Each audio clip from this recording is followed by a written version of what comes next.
Bonjour, alors maintenant je vous propose un rappel au niveau des pourcentages. Je vous rappelle que les pourcentages, on les retrouve dans différents domaines de la vie de tous les jours, notamment parfois les soldes.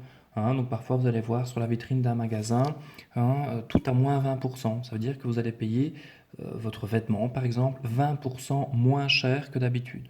Les pourcentages, je les retrouve également dans un contexte de taxe, pardon, qu'on appellera, enfin qu'on travaillera plus tard. C'est ce qu'on appelle la TVA, taxe sur la valeur ajoutée.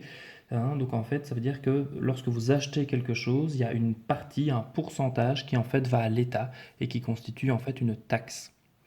Alors, je retrouve également les pourcentages dans les bulletins, notamment, ça vous avez l'habitude de voir tous les trimestres votre bulletin qui est exprimé en pourcents. Ça veut dire qu'un enfant qui a 80% est un enfant qui maîtrise 80% de la matière vue en classe.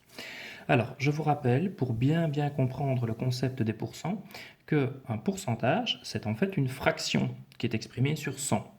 Donc si maintenant je parle ici de 20%, j'imagine un grand carré que je vais diviser en 100 petits carrés.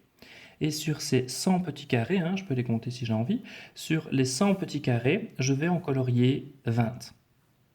J'ai donc colorié 20 carrés sur 100. Je viens donc de colorier 20% de mon grand carré. 20 sur 100 est égal à 20%. Alors pour bien comprendre que nous sommes face à une fraction, je vous propose maintenant de prendre un autre carré qui a exactement les mêmes mesures. La seule différence est que dans ce cas-ci, ce grand carré, je l'ai divisé en 5 morceaux. Et sur les 5 morceaux, j'en ai colorié un seul. J'ai par conséquent colorié un cinquième de mon grand carré. Un cinquième. Si maintenant je veux, en manipulant, juxtaposer mes deux carrés, donc je peux très bien imaginer découper mes deux carrés et les juxtaposer, je vais me rendre compte que 1 cinquième, c'est en fait l'équivalent de 20%. J'ai colorié exactement la même proportion, excepté qu'ici, je l'ai exprimé en pourcentage, donc une fraction sur 100, et ici, je l'ai exprimé en cinquième.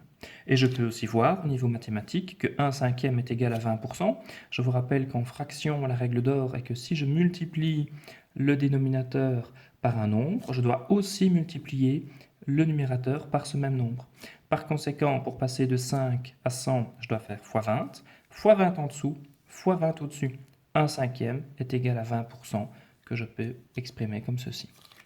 Alors, les pourcentages, je les retrouve également dans différents exercices que je serai amené à faire ici en fin de primaire. Alors, 0,2 est égal à combien de pourcents?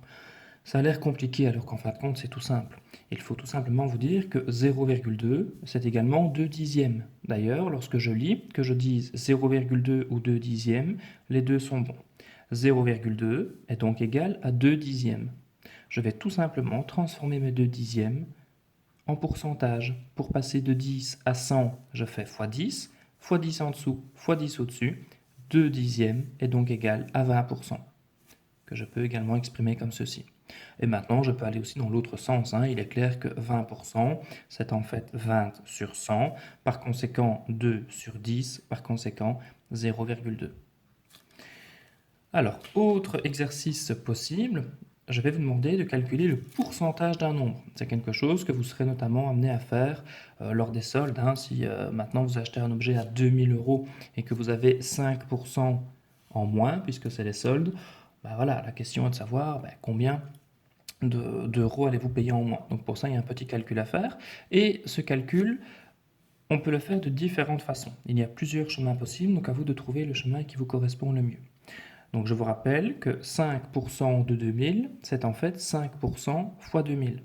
Par conséquent, 5 sur 100 fois 2000. Alors certains vont réussir à calculer directement la réponse en voyant simplement ceci, tant mieux. D'autres, par contre, vont essayer de décomposer cela. C'est-à-dire qu'ils peuvent très bien faire 2000 fois 5 divisé en 100. C'est un chemin possible.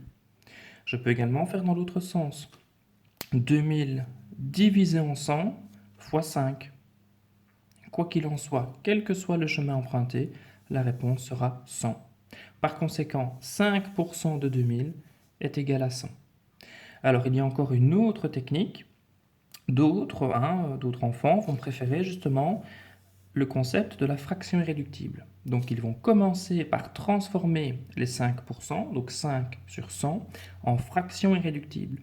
Je vous rappelle que pour trouver une fraction, donc la rendre irréductible, je dois rechercher le PGCD du numérateur et du dénominateur.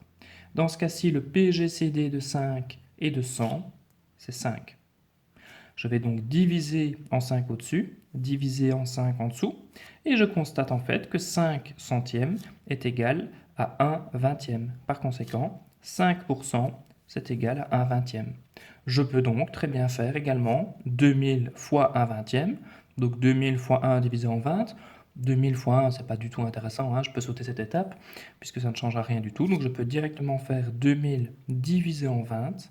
2000 divisé en 20 est égal à 100, puisque je sais que 1 vingtième, c'est 5 centièmes, c'est 5%. 1 vingtième est égal à 5%, donc je peux également faire de cette façon-ci. Donc à vous de trouver le chemin qui vous correspond le mieux et qui vous permet d'éviter des erreurs. À bientôt!